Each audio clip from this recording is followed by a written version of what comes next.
This week, the Jewish people and the world witnessed divine retribution, justice in the world.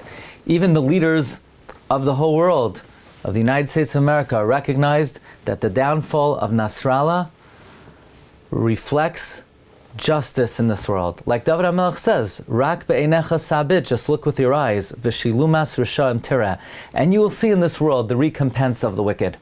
But this event happened on Parshas Nitzavim.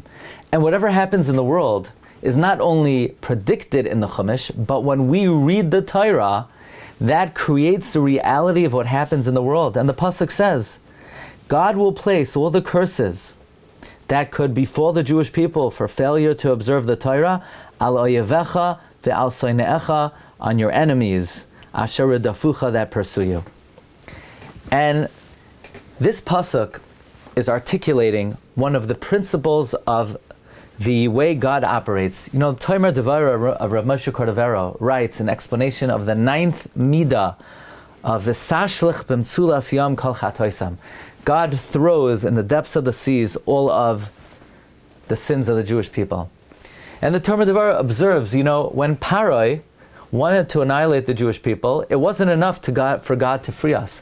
When Haman wanted to eradicate the Jewish people, it wasn't enough for God to release us and to save us.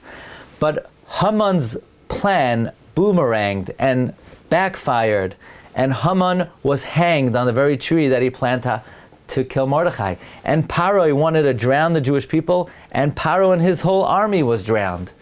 Wasn't it enough for God just to save us? Did he really have to have that plan fire back on the enemy? And indeed, says the Tomer Devara, this is the operating principle of God. That when the Jewish people sin, and sometimes we're worthy of punishment, when we repent and God saves us, that looming threat, that decree, it's not enough that God abolishes it. No, it will then have an effect on the very enemy who tried to perpetrate it. And that happened to Pharaoh, that happened to Haman, and we saw with our own eyes, as predicted in the Shabbos, that this event happened, that the curses that would befall the Jewish people, God doesn't just remove them, it then falls on the enemy.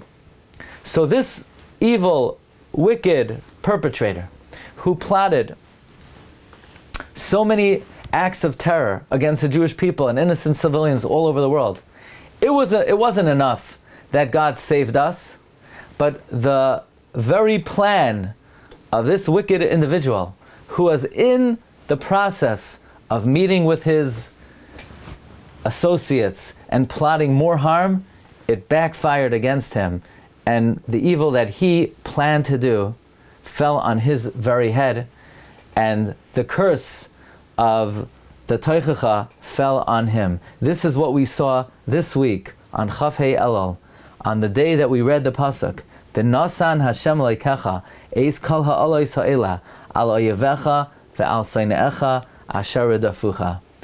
Kain yichlu kol oivei Yisrael.